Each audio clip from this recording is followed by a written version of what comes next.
I'm done pretending. I met someone new. I want a divorce. That message arrived at exactly 9:13 a.m. while I was sitting in my office on the 12th floor of a quiet glass tower in downtown Columbus, Ohio. One hand was holding a half-empty cup of lukewarm coffee. The other was scrolling through a live feed of transactional data. I'm a senior risk systems analyst at a financial firm called Helix Point, and up until that moment, it was just another ordinary Wednesday. Orderly, precise, predictable. Until my life unraveled with a text that read more like a system notification than the end of a marriage. My wife, Clarissa, told me she was attending a 3-day marketing summit in Denver. I had no reason to doubt her. We'd been married for 22 years, and trust had long since become habitual, unquestioned. But then came the second blow, colder and more calculated. I've already moved the retirement funds into my personal account. You can keep the house. I don't need it anymore. I didn't react with rage, nor did I fire back with accusations or pleas. I simply put my coffee down, opened my banking dashboard, and began reviewing the balances. Over the years, I had quietly built a unified financial monitoring system for our household, not because I ever expected betrayal, but because in my line of work, I know how quickly people can become unrecognizable when money is involved. With just a few clicks, I saw what she hadn't anticipated. Every large transfer had already triggered the fraud detection protocols. My system, emotionless and methodical, had flagged the transactions for lacking proper two-party authorization. The receiving banks had frozen the funds and initiated compliance investigations without needing a single word from me. I didn't smile. I didn't celebrate. I simply stared at the cascading list of flagged transactions, watching the system I built do exactly what it was designed to do. Clarissa thought she was being clever, moving in silence. What she didn't realize was that she had just walked into a machine built not to forgive, not to forget, but to observe and respond. Swiftly, surgically, without sympathy. That's when it hit me. This wasn't just a marriage falling apart. This was a coordinated extraction, a strategic exit, a betrayal with a checklist. And I, the man she once vowed to grow old with, was just another obstacle to be cleared. Cleanly, quietly, permanently. I didn't speak to anyone that day. Not my sister, not my colleagues, not even my own parents. What would I have said?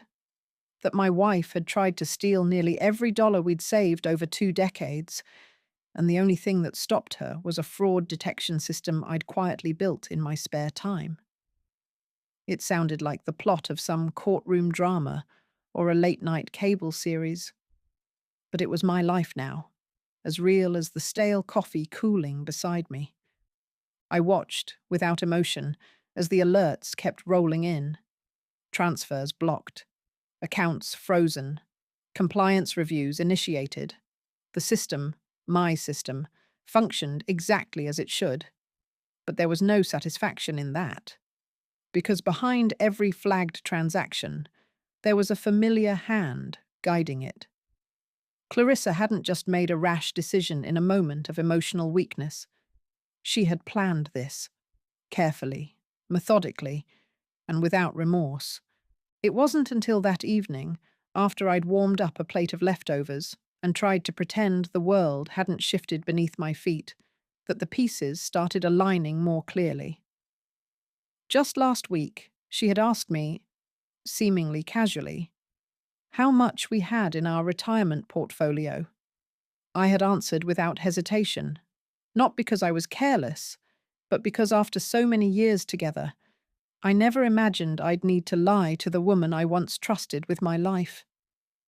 Clarissa wasn't just planning to leave.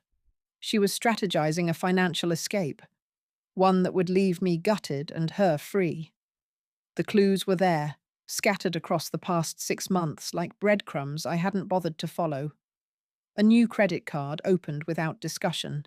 Sudden interest in decluttering the guest room no one had used in years, and her growing disinterest in our long-standing habit of reviewing our quarterly financial goals together over Sunday breakfast. Now, with the benefit of hindsight, I saw what I'd chosen to dismiss. Her distance wasn't the byproduct of work stress or midlife exhaustion. It was calculation, and what stung more than anything was how quietly she had gathered knowledge of the very safeguards I'd put in place, trying to outmaneuver them like a hacker learning a firewall. What she hadn't realized, however, was that my system didn't have holes. It didn't rely on trust or intuition. It relied on math, on behavior patterns, on the laws of movement and verification, things she couldn't manipulate with charm or excuses. While she was busy flying to workshops in Seattle and training seminars in Houston, I had quietly upgraded our system after a corporate client suffered a costly breach that could have been prevented. And I had done it, not because I suspected her, but because that's who I've always been. Cautious, thorough, a man who believed prevention was a form of love. And so, when Clarissa triggered that system, it responded not as a scorned spouse, but as an impartial sentinel. The fact that she had chosen to test it told me everything I needed to know about what had become of our marriage. Love had been replaced by leverage, and I was now little more than an asset to be liquidated. I didn't sleep that night. I sat in the living room with the lights off, the soft hum of the refrigerator the only sound in a house that suddenly felt foreign. Our framed photos stared back from the mantel. Birthdays, anniversaries, vacations to Asheville and Sedona, each one now feeling like a page from a closed chapter. I opened our financial logs on my laptop, reviewed every flag, every attempt she'd made to access funds, not solely in her name, and I catalogued them like an investigator preparing for trial. Because even if my heart was reeling, my mind knew what needed to be done. The next morning, before the sun rose over the Buckeye horizon, I contacted our legal advisor, a quiet man named Howard Brenner, who had represented me once during a property acquisition dispute years ago. I laid out everything, the transfers, the flags, the systems. He listened without interruption and finally said, "This is going to play in your favor, Nathan. But you'll need to move quickly, and you'll need to be meticulous." I filed for divorce that Monday. No dramatic confrontations, no phone calls or drawn-out arguments, just paperwork, evidence, and a clear trail of intent. I didn't request alimony, nor did I touch the $3,000 still sitting in our joint checking account. She could have that. I wanted clarity, not retribution. But clarity doesn't come all at once. It comes in layers. That same afternoon, Clarissa called me for the first time since the texts. Her voice was different, tense, uncertain.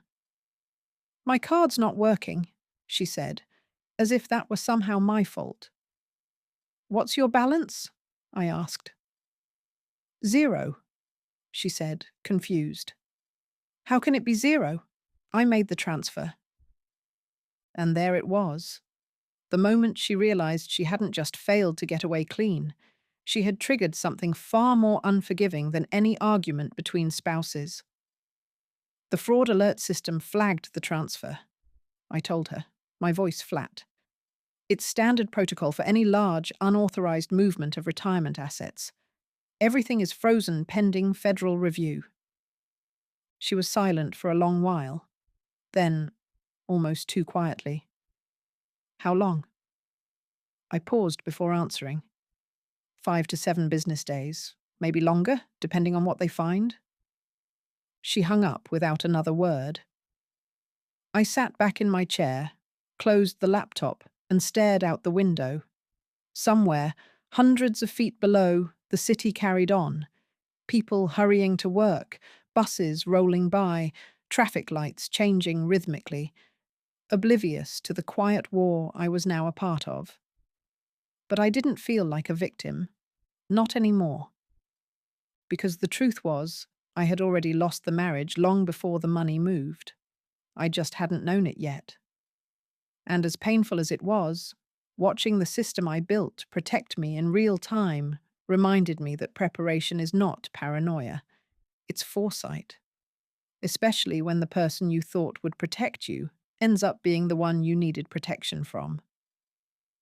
That night, the house felt unfamiliar, as if it belonged to someone else, and I had simply wandered into it by mistake. The walls, though unchanged, seemed to echo more sharply. The shadows in the hallway lingered longer, and the ticking of the kitchen clock grew louder with every hour I couldn't sleep. I didn't touch the bed. I sat instead in the den, staring at the muted television, the evening news flashing images I didn't process, as my mind drifted toward the unthinkable. That the woman I had once built a life around had studied my habits like a stranger casing a home. The betrayal didn't come with screams or shattered dishes. It arrived through silence, calculated, professional, and cold, as if she'd closed out a contract instead of a marriage. What haunted me most wasn't just the theft, or even the affair I suspected, but couldn't yet prove. It was the quiet efficiency of her exit, the way she had assessed every asset, every blind spot, every opening I'd left uncovered, and moved accordingly. But what she didn't realize, what she never could have anticipated, was that every single account, even the ones she thought were hers alone, fed into a centralized monitoring system I had developed long before she even knew such software could exist outside the corporate world. Not because I expected deceit, but because I believed in precision, in prevention, in control. I remember when we bought this house, a modest craftsman near Worthington, just north of Columbus, how proud she had been of the guest room. "This will be our sanctuary," she'd said, arranging candles and throw pillows like we were staging a model home. Over the years, that room had become more storage than sanctuary, filled with forgotten boxes, tax records, and winter coats we never donated. 2 weeks before everything collapsed, Clarissa had made a passing comment about it. "Nobody visits anymore. Maybe it's time we cleared it out." At the time, I'd thought nothing of it. Just another remark about downsizing. But now, that off-handed observation sounded less like interior design and more like the language of exit planning. She had been laying the groundwork long before the message came, planting small clues in plain sight, relying on my routine nature to ignore the signs until it was too late. I thought about calling her mother, someone I'd always admired for her warmth and honesty, or maybe her best friend, Leah, who used to joke that Clarissa was too sharp for her own good. I even hovered over my sister's name on my phone, wondering if she'd sensed something I hadn't. But I didn't make any of those calls. What would I say? That the woman they knew had orchestrated a quiet heist of everything we'd built together, and failed only because her husband treated spreadsheets like sacred texts. Instead, I opened a bottle of scotch I'd been saving for our 25th anniversary. I poured a glass, sat in the dark, and let the silence settle around me like fog. It wasn't rage that gripped me, not the kind that shouts or smashes things. It was something quieter, deeper, almost clinical. A realization that the person I had vowed to protect had weaponized my trust and tried to disappear without a trace. And yet, because of who I am, a man who checks his balances twice, who double verifies transfers even when no one's watching, she couldn't pull it off. Not because I caught her, but because the system did. I reviewed the alerts again, not because I needed to, but because habit was a comfort. Line after line of blocked transactions, frozen transfers, suspicious logins, each one a silent reminder that preparation, no matter how mundane, is never wasted. The following day, I drafted an email to my lawyer detailing the sequence of events, attaching screenshots of every flagged transfer, timestamps, and IP matches. I knew from my years of working with regulatory bodies that facts mattered more than feelings. In cases like this, emotional betrayal didn't hold weight in court, but audit trails did. By that afternoon, Clarissa had tried to contact me 5 times. I didn't answer. Her messages started civil, then turned confused, then increasingly frantic. "Why isn't anything working?" "I'm stranded. Please call me back." I didn't know it would freeze everything. Of course she didn't, because she'd underestimated the very thing she used to admire in me: my caution, my systems, my tendency to plan for what others called improbable. The next time the phone rang, it was her voice again, but this time it carried something new. Not anger, not even guilt, but a kind of hollow panic that comes only when someone realizes they are truly out of options. "Nathan, they're saying I violated federal banking regulations. They're saying I triggered fraud review. I didn't mean for it to go this far." I listened, but said nothing. She paused, as if waiting for the man she once knew to rescue her, to explain it away or intervene on her behalf. When I finally spoke, my words were calm, almost mechanical. "The system flagged the transfers. I didn't stop them. Protocol did. And you knew the rules." She hung up before I could say more, though there wasn't much left to say. The woman I'd spent over 2 decades building a future with had tried to dismantle it in a single morning. But she had forgotten that, in my world, nothing moves without leaving a trace. The following days passed not in anger or despair, but in a quiet rhythm of reflection and recalibration. I returned to work the next Monday without ceremony, entering the building like I had every day for the last 12 years. Briefcase in hand, shirt pressed, expression unreadable. No one at Helix Point knew what had happened over the weekend, and I didn't offer it freely. There was no reason to invite sympathy when what I needed was clarity. I spent that day, and the days that followed, buried in client reports and fraud audit reviews, not because I had to, but because I needed the structure, the familiarity of numbers, of logic, of patterns that behaved as they should. While Clarissa scrambled to access frozen accounts and likely rehearsed half-truths for whoever she thought could help, I focused on maintaining what I could control: the integrity of my work, the balance of my systems, and the stillness of my voice. By Wednesday, alerts began to shift from initial flags to formal notices.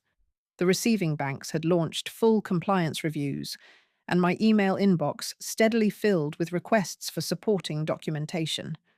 Ironically, the very tools I had built for clients, algorithms designed to detect discrepancies in real estate purchases, retirement fund rollovers, and asset reallocation, were now being used to defend me against a woman who had once held my hand through mortgage approvals and life insurance updates.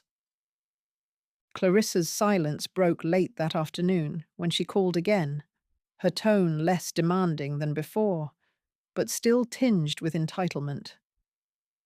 "Nathan, I can't get a rental car. My credit cards are all locked. I need you to explain this to the bank. Just tell them it was authorized." There was a pause, not for effect, but out of exhaustion. I could hear the panic beneath her words, the realization that whatever plan she'd crafted had unraveled faster than she imagined. "You still have access to the joint account," I reminded her. $3,000 is sitting there. That should cover your emergencies." Her voice dropped.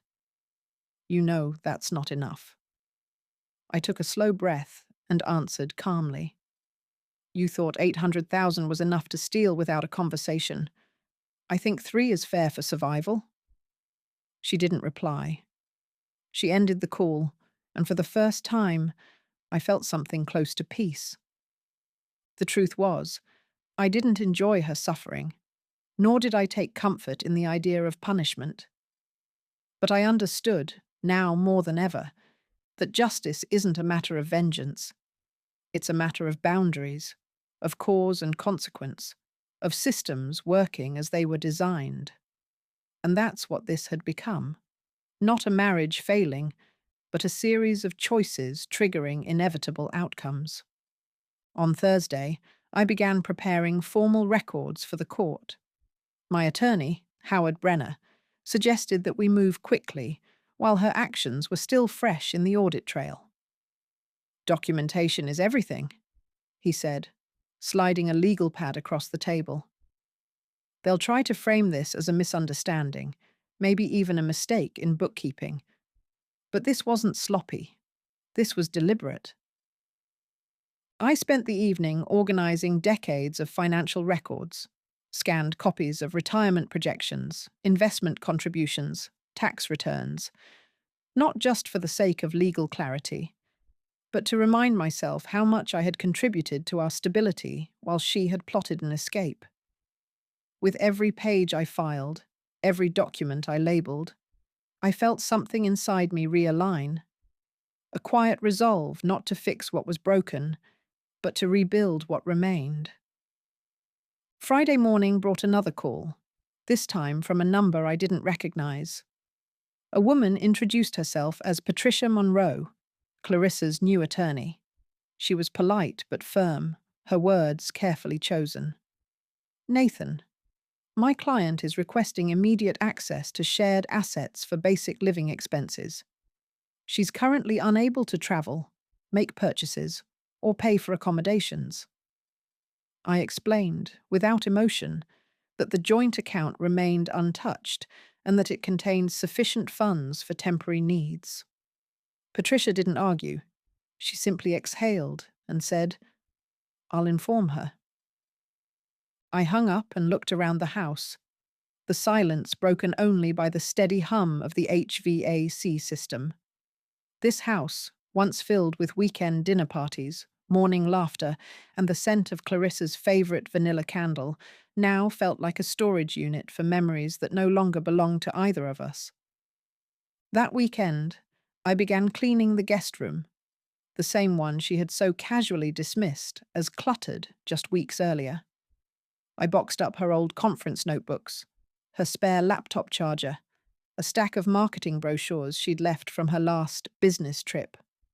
I didn't do it out of spite, and I certainly didn't do it to erase her.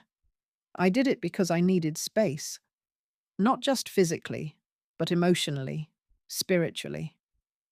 A space where I could breathe without the weight of suspicion, where every drawer didn't hold a secret, and every file didn't whisper betrayal. It wasn't about purging the past. It was about making room for the future. And as I carried the final box to the attic, I realized that while she had tried to disappear with our savings, it was I who had reclaimed something far more valuable, my center. The quiet strength that comes not from revenge, but from readiness. The calm of knowing that while people may lie, deceive, and abandon, systems don't. Protocols don't. Patterns don't. And in a world that no longer made emotional sense, those patterns had become my peace. It was Monday morning when the scope of it all began to change. I was in the middle of reconciling quarterly security reports when I received a knock on my office door. Not the kind that suggests a friendly update or a morning coffee chat, but the kind that arrives with authority. A man in a grey suit, well-creased and calm, introduced himself as Gregory Hale, an investigator with Eastern Federal Compliance. His badge, though politely presented, carried the weight of something more serious than a routine inquiry. "Mr. Ryland," he said, "we believe your personal fraud monitoring system helped uncover patterns that extend beyond your household. We'd like to ask for your cooperation." My instinct was to withdraw, not out of guilt, but from the quiet disbelief that the storm I thought I'd contained was, in fact, just the first wave. I invited him in, offered a seat in our small glass-walled conference room, and poured 2 coffees that neither of us touched. What he told me next reshaped everything I had come to believe about Clarissa's betrayal. She hadn't acted alone. For nearly 2 years, a coordinated group within Stratix Communications, her company, had been rerouting marketing budgets and corporate funds into a cluster of personal accounts registered under shell names and fabricated vendors. Transfers were masked by overlapping reimbursements and padded expense reports, all timed to fall below automated thresholds. Clarissa, it turned out, had not only learned the mechanics of fraud from watching me, but had applied those principles toward engineering a scheme that implicated at least one executive and several mid-level managers. And she had done it well. Too well. The only reason they had been caught was because, in trying to pull our retirement into her personal holdings, she had triggered the very web of safeguards she thought she understood. The system I'd built didn't stop at household alerts. It had been linked to broader behavioral anomaly reports, something I had developed years ago in partnership with a forensic audit firm. What she assumed was a localized tripwire had in fact sounded an alarm across multiple financial institutions. I sat there, my mind racing not with anger, but with the quiet horror of how close we had come to losing everything. Not just money, but the truth itself. Hale laid out the implications in methodical fashion: wire fraud, corporate embezzlement, conspiracy, and, if proven as a sustained operation, possibly even charges under racketeering statutes. "We've already flagged 12 properties tied to employees within the scheme," he said. "Yours was one of them. The buyer who offered cash for your house last week? That wasn't a coincidence. That was an exit strategy." It struck me then, the lowball cash offer I had ignored, the anonymous inquiry through our realtor, the proposed sale price that mirrored what we paid 5 years ago, not what the market reflected now. Thomas Kincaid, an executive I remembered from barbecues and holiday parties, had posed as the buyer's agent. Clarissa and Thomas had plotted to acquire our house at its original price, flip it at current value, and pocket the difference as part of their final clean break. I didn't speak for several seconds, unsure whether I felt vindicated, betrayed, or simply tired. I asked what they needed from me, and Hale answered plainly: "Everything. Every alert, every login, every protocol you used that captured movement. Your records are the cleanest trail we've found." For the rest of the day, I pulled data from backup servers, combed through logs, and assembled a timeline so thorough it felt surgical. There were no dramatics, just timestamps, routing paths, matching device IDs. The system that had once been my shield now became a torch, casting light into the crevices Clarissa and her partners had tried to keep hidden. That night, her lawyer, Patricia Monroe, called again, this time with less poise. "Your wife is in serious trouble, Nathan," she said, her voice thinner than before. "There are whispers of federal charges. She may be looking at over a decade."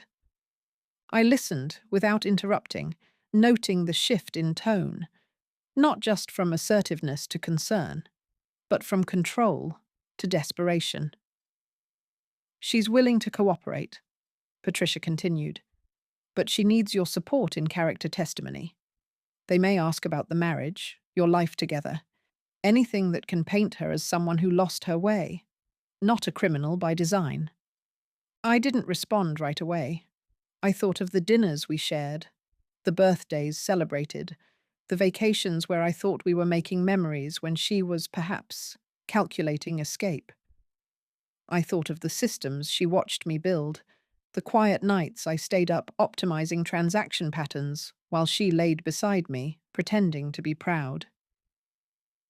"I'll testify," I said slowly, "but only to what I know, the facts, the systems, the trail she left behind, nothing more." The days that followed moved quickly.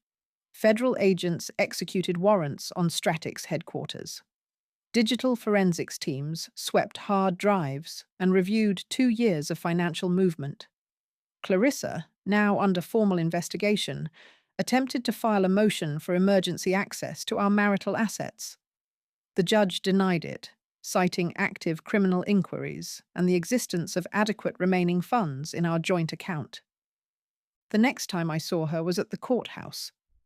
She looked smaller somehow, as if the weight of discovery had begun to crush the confidence she once wore like armor. She didn't speak as we passed in the hallway. She looked up at me with eyes that once held laughter and now held only fatigue. And in a whisper I barely caught, she asked, "Why did you build all of that?" I wanted to say, "To protect us." I wanted to say, "Because I never thought I'd need protection from you." But instead, I just met her gaze and replied, "Because someone had to." By the following week, subpoenas had gone out, indictments were being drafted, and my systems, the very ones she tried to manipulate, had not only saved my future, but exposed a coordinated fraud that had drained millions from innocent shareholders and clients. My quiet preparation had become a beacon of justice, not through rage or revenge, but through unwavering clarity. And as I walked out of the courthouse that day, passing beneath the columns and down the steps into the grey light of a February morning, I didn't feel triumphant. I felt steady. The truth had surfaced, not through confrontation, but through calculation. And while Clarissa had believed she was outsmarting a man too cautious to fight back, she'd underestimated the strength of a system designed not to retaliate, but to reveal. The federal trial lasted 17 days, though by the end of the first week, the outcome already felt inevitable. I testified twice, once to explain the structure and functionality of the financial systems I had developed, and once, more hesitantly, to answer questions about my marriage. Both times, I spoke plainly, without embellishment, offering facts in place of speculation and timelines instead of sentiment. The prosecutor appreciated the precision. The jury listened without fidgeting.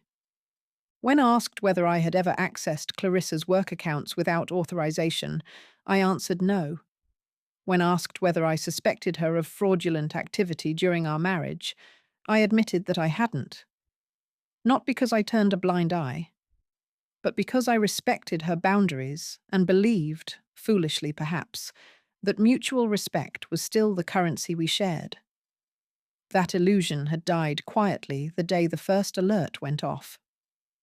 Clarissa, dressed in county-issued attire that hung awkwardly on her frame, seemed to shrink more with each passing day. Gone was the confident, persuasive strategist who once commanded boardrooms and fundraising events. In her place stood a woman hollowed by exposure, unraveling not from rage or remorse, but from the weight of her own decisions. By day 12, her co-conspirator, Thomas Kincaid, broke down. He accepted a plea deal in exchange for a reduced sentence and began to lay out in detail the inner workings of the scheme. Falsified contracts, fake vendor shells, and an elaborate property flipping operation across 3 states, all coordinated with Clarissa at the financial helm. Recordings were played. In one, her voice rang with a cruel clarity that felt both foreign and familiar. "Cal's too obsessed with his numbers. He won't even look at my work accounts. He never does." I sat still, my expression fixed, but inside, something shifted. Not in anger, but in release. It was as if hearing her speak those words was the final severing thread between the life I thought I had and the truth I now lived. The verdict came on the 17th day. Guilty, 12 counts of wire fraud, 8 counts of conspiracy, and 2 counts of corporate embezzlement. Sentencing was scheduled 6 weeks later. When I left the courthouse, I didn't speak to the press. I didn't call friends. I simply walked to my truck, sat for a long moment, and exhaled. Not in celebration, but in stillness. Clarissa was sentenced to 18 years. Thomas received 9. Full restitution was ordered, including the return of all retirement funds and seized properties tied to the fraudulent scheme.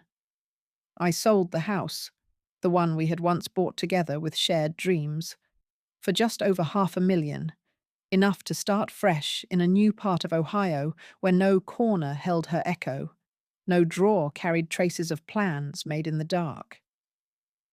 I bought a small ranch-style home in Avon Lake, modest, practical, with no guest rooms and no forgotten closets.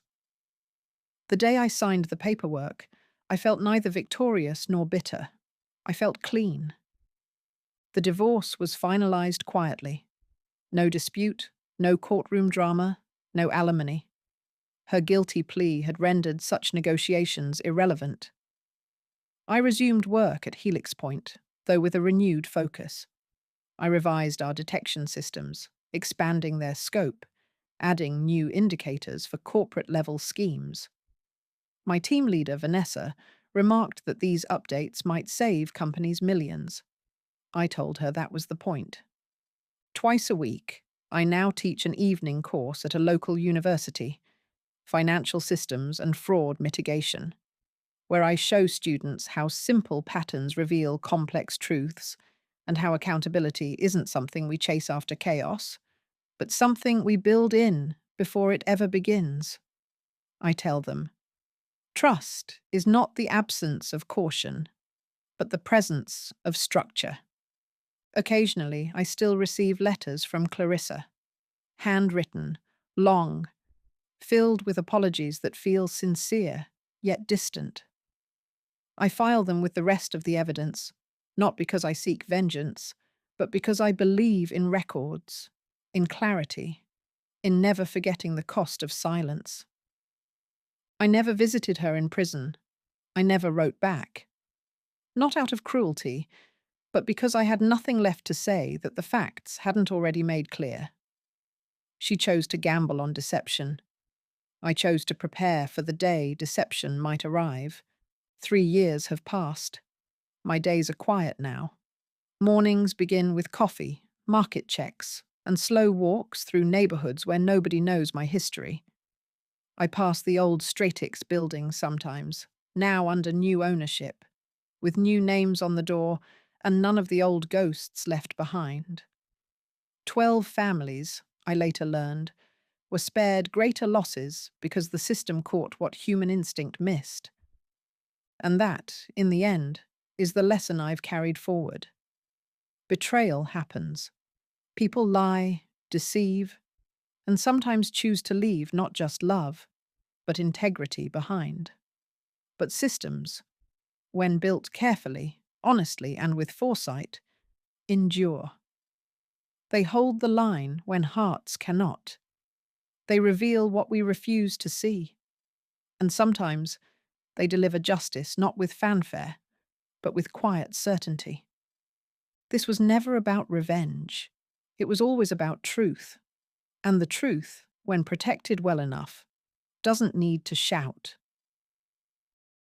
If you found power in this story, not from anger, but from clarity, then consider subscribing for more real, human stories of resilience, justice, and rising quietly from the ashes.